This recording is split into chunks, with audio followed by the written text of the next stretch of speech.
Muchas veces los uruguayos miramos hacia atrás, por el espejo del automóvil, hacia nuestro pasado, y vemos un Uruguay más esplendoroso, al que ya definitivamente no pertenecemos. Ese Uruguay no va a volver. ¿Qué se nos quedó en el camino, verdad? ¿Qué nuevo Uruguay podemos ir vislumbrando? Se planteaba en el bloque anterior un escenario muy especial, donde la cultura se ha dejado de lado, la enseñanza no ha logrado lo que se buscaba, más allá de lo económico, no económico, pero sin embargo veníamos de por allá, por los años 50 y quizás 60, usted me sabrá decir, Maggi, sobre todo, se hablaba de una cultura uruguaya destacada en el mundo. Hay varios que se han deslumbrado por cómo funcionaba la enseñanza en ese momento. Sin embargo, hoy no es lo mismo. ¿Qué se ha perdido? ¿Se han perdido valores? ¿Se han dejado de los valores ponerlos muy en alto? Pues los valores siempre están, en definitiva, ¿no? Bueno, ahí se da el cruce de dos cosas diferentes, ¿no? Una es una maldad internacional, global, en el ataque, en la corrosión de la cultura, los valores, la percepción de los valores y la percepción de los demás son integrantes de lo que es un fenómeno cultural. Pero en el mundo hay un retroceso parejo, y yo creo que eso tiene que ver con los medios de comunicación. Es decir, la televisión mal administrada, que entra en la casa y se queda durante mucho tiempo, todos los días de la semana y todos los días del mes, es un fenómeno universal que en su balance general no es favorable.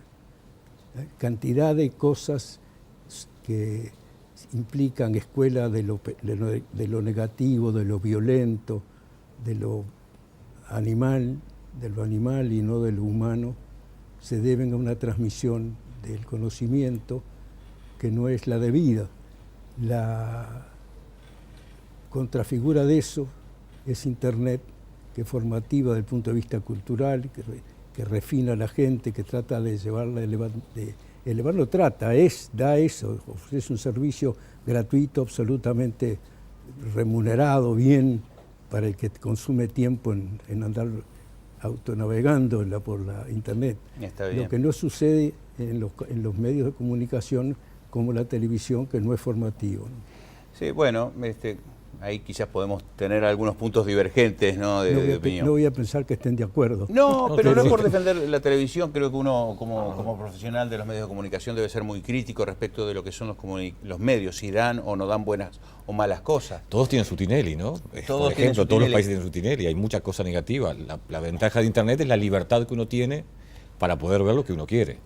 Sí, claro, quiero aplicar una cosa. Es un fenómeno internacional. Nosotros consumimos en gran medida TV importada, ¿no? Y esa TV importada, de lo que yo dije, es la peor. Claro. ¿No? Sí, la violencia llevada al grado supremo no se hace aquí, viene de afuera. Sí, bueno, pero también en los noticieros vemos la violencia demandada, ¿verdad?, y mostrada por los medios de comunicación. Hay un eslogan que utiliza Canal 10 casualmente en estos tiempos que dice: somos la televisión que querés. Y a mí me parece muy interesante y muy honesto, porque la televisión termina siendo lo que la gente quiere.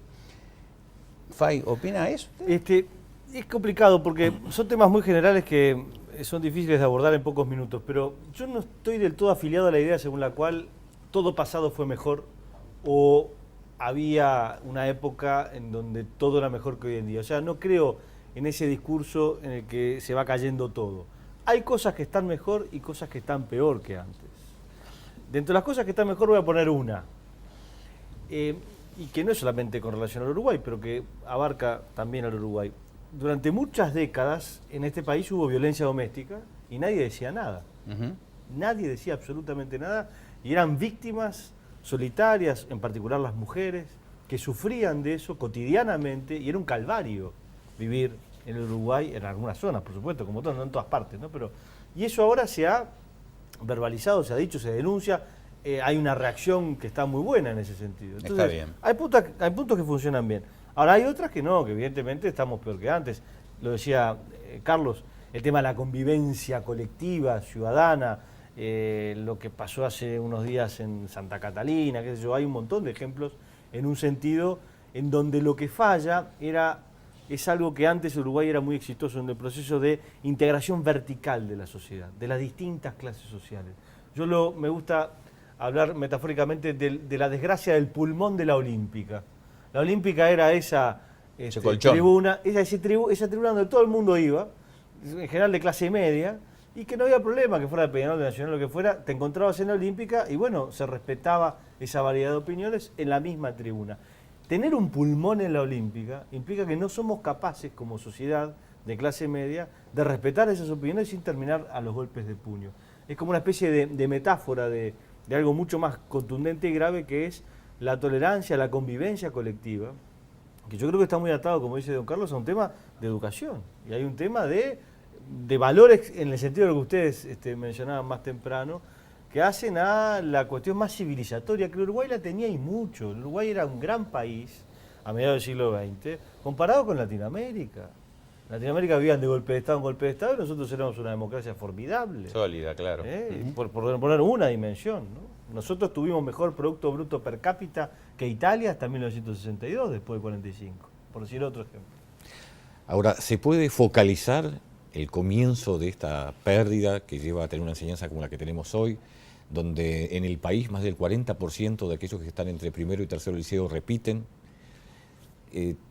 ¿Hay algún punto a lo largo de la historia del pasado siglo que uno pueda decir, bueno, acá comenzó el declive? Hay fenómenos generales y hay fenómenos puntuales. La enseñanza pública es un fenómeno puntual, no tiene vinculación con el fenómeno universal de que hablábamos. Es decir, en Uruguay tuvimos una enseñanza realmente muy buena, abierta, sobre bases firmes. Lo que fue la enseñanza bareliana fue un ejemplo internacional. No hace mucho estuvo en Montevideo Fernando Enrique Cardoso, y nos explicó que ellos veneraban la figura de José Pedro Varela, porque cuando él había nacido en el país que él había nacido, el 65% de los brasileños eran analfabetos, ¿no? Y sus padres habían tenido esclavos, ¿no? Es un punto de referencia muy importante para nosotros ahora que Brasil tiene indicadores mejores en educación que nosotros.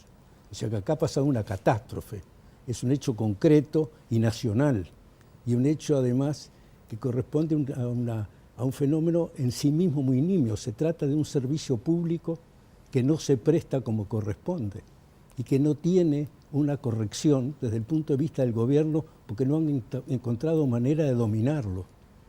Es un punto que está como liberado de la trabazón social. Es decir, lo que pasa en la enseñanza no pasa en ninguna otra actividad nacional.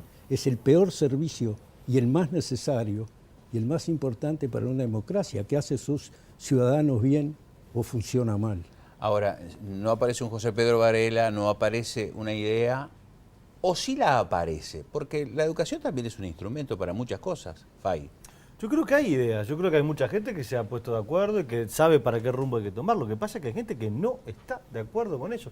Creo que hay que ser sincero en decir que hay rumbos que incluso muchas veces abarcan distintos partidos políticos, incluso parte de la izquierda, para ser concreto, que sabe que hay que ir para cierto lugar, pero dentro en particular del gran actor de la educación, que son los sindicatos, no están de acuerdo con eso. Si tú haces una huelga o un paro porque no estás de acuerdo con la decisión del Poder Judicial y crees que eso es formar a los estudiantes, bueno, pero estamos hablando de otra cosa.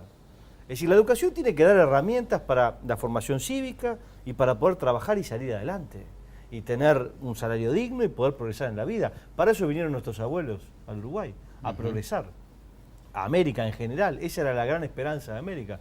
Si tú lo que tenés es la idea, como tiene mucha dirigencia sindical de extrema izquierda en este país, que de lo que se trata es de formar hacia la revolución, o que no hay que darle al capitalismo mano de obra para que salga adelante, porque eso entonces aliena y tal, bueno, pues entonces estamos hablando de cualquier otra cosa. ¿Y eso pasa? Eso pasa, por supuesto que pasa. El problema es que no hay forma, no se ha encontrado políticamente la forma de decir, señores, no pueden ustedes tener el poder que tienen. Y enfrentar claramente eso, duramente eso, y yo creo que la opinión pública está esperando que haya desde el sistema político un momento que digan, basta, Hasta acá llegaron. ¿Y por qué no está ese freno? ¿Por qué no está ese parate? Pues yo creo que adentro de la izquierda lo que pasa es que hay un problema ideológico de fondo, que hay gente que está de acuerdo con ese asunto y que no se terminan de poner de acuerdo entre ellos en cuál es el camino a tomar. Y es un problema que no es chico, es un problema de ideología en el sentido más... es más profundo. Sí, más profundo y más sincero del término, es decir, es hacia dónde vamos. Yo participo de eso, me parece que está muy bien hecho el planteamiento de Fay, pero pienso que las fuerzas no son las que aparecen en la realidad más profunda es otra. Los profesores tienen una inmensa mayoría sensata y unos grupos ultras que son que es una manera diferente, radical de encarar el asunto, tal cual lo describieron, pero son minoría.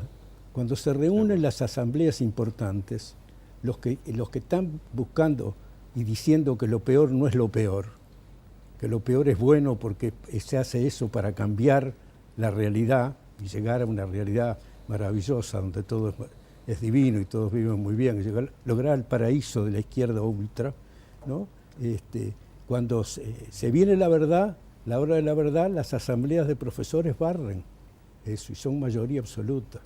Y después los dirigentes, que son los que trabajan todos los días hasta las 3 de la mañana, piensan otra cosa. Los profesores están cumpliendo su trabajo con horario normal, las asambleas que duran hasta la madrugada hacen lo que quieren, y eso es lo que yo pienso que trae este problema, es decir, donde no hay una energía suficiente para superar esas cosas.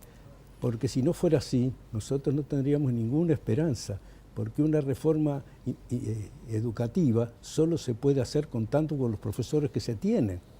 Yo pienso que la mayoría de nuestros profesores no piensan que lo peor no es lo peor. Piensan otra cosa, pero no tienen capacidad de acción sindical, que es otra cosa. Volviendo a lo que planteábamos al principio, lo que somos hoy en base a lo pasado. Hay algunos íconos que han marcado en la historia uruguaya y vamos a ver o analizar en el próximo bloque uno reciente, que es el golpe de Estado. Esos años sin democracia, ¿cuánto inciden en el día de hoy?